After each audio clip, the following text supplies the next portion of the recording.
Hey, Brendan here from Blue Light, and for those of you who haven't seen any of my videos before, for the past 6 years or so I've been coaching and supporting people to succeed in the police recruitment process.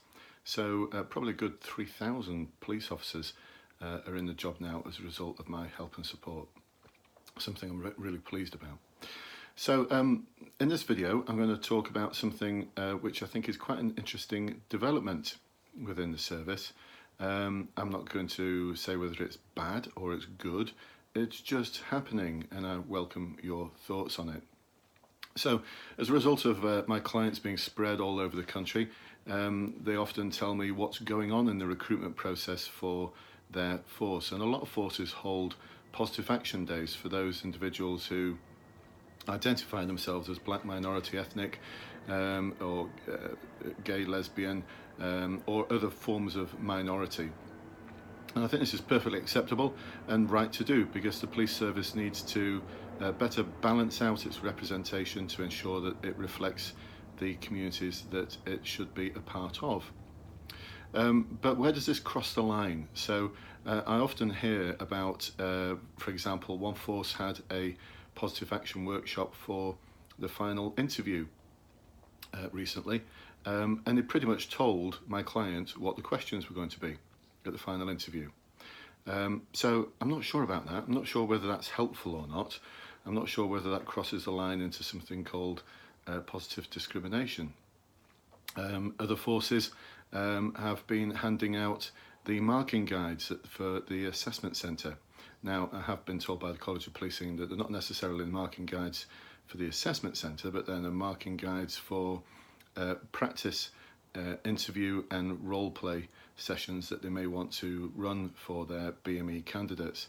But these marking guides are really detailed, and the scripts they've provided as well in terms of the sort of questions that will be asked and the supplementary questions are really accurate, and my best guess is they pretty much reflect what the marking guides and the scripts are going to be on the day.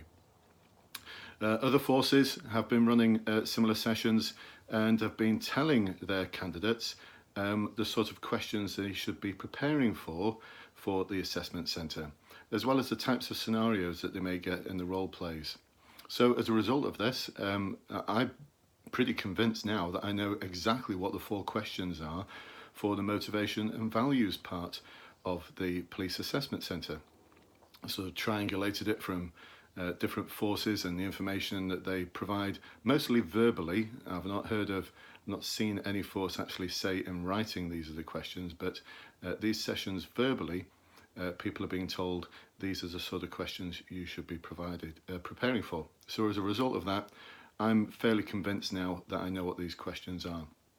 Now it's in the public domain, I tell my clients about what those questions are so they can start preparing for them. But there's a little bit of a niggle here, because I'm not quite sure whether this is the best thing for the police service.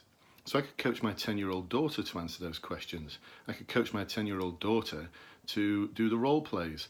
And she's pretty good at English as well, and pretty good at reasoning, and pretty good at working out what's happening from reading a document or watching a video. And she's pretty good about writing stuff as well. And she's really good at maths and really good at verbal reasoning. So my best guess is I could probably coach my 10-year-old daughter to pass the police assessment centre, which is bonkers. It's absolutely bonkers. That's not the way it should be.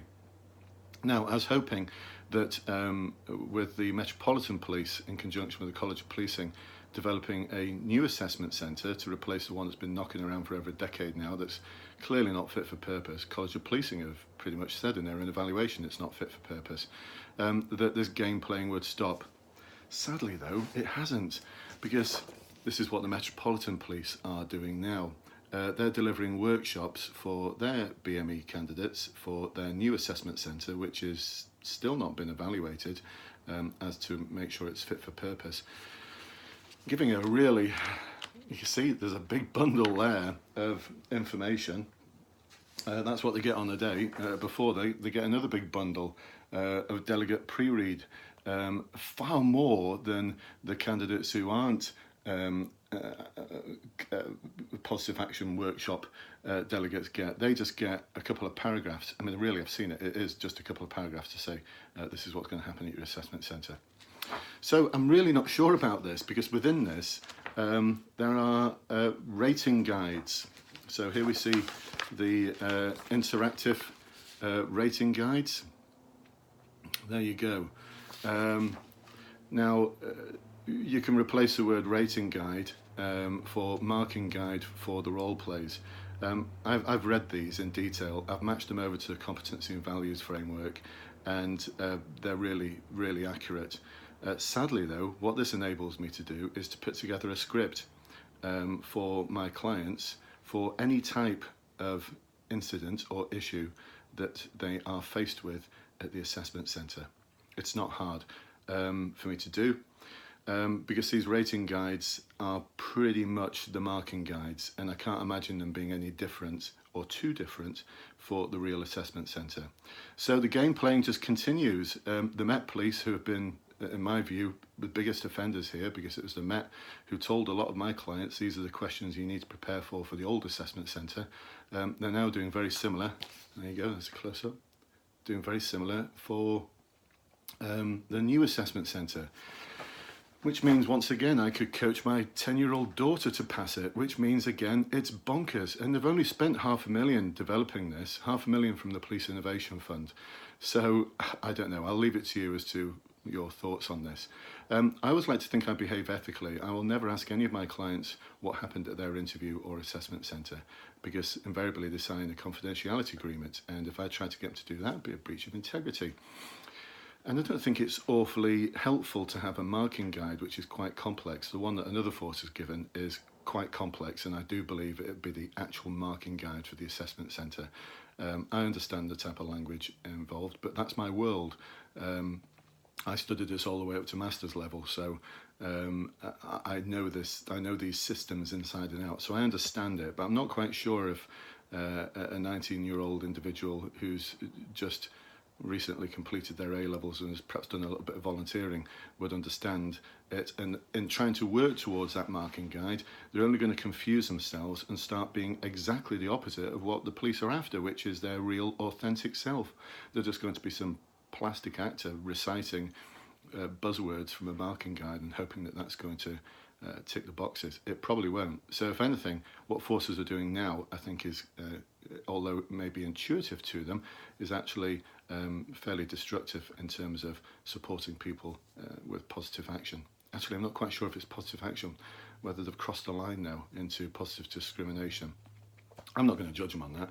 You know, if they want to do this kind of stuff, they've got the code of ethics to determine whether they're acting ethically or not, and I'd hope that they are quite happy with what they're doing, although, like I said, I'm not. I'll leave you to decide. Why are they doing this though? Well, I've seen another publicly available document from a force, I'm not going to say which one, which talks about how they're almost achieving their targets in respect of BME recruitment. So there you go. As soon as you start putting a target around something, or even if you don't call it a target and you just mention percentages, so that the percentage, let's say for example, of BME within a force is 9%, and at the moment the number of recruits that are coming through are at 7% BME, then you've created a target, because people are going to know that that's what you're striving towards. That's what will get discussed at meetings. Whatever gets discussed at meetings, whether you call it a milestone or an achievement point or whatever, it's a target, and people will work towards a target and they'll start game playing it, which is why I think the Met and other forces are doing what they're doing. So there you go, folks. Any comments on what I've had to say below, whether this be on Facebook or YouTube? And if you've got any questions at all, please do message me.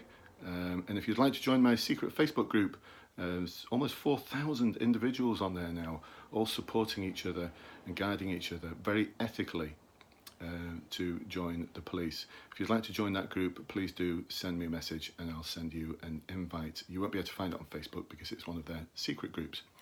Okay, hope you've enjoyed this and you've got something out of it. And until next time, I'll catch up with you very soon. Bye-bye now.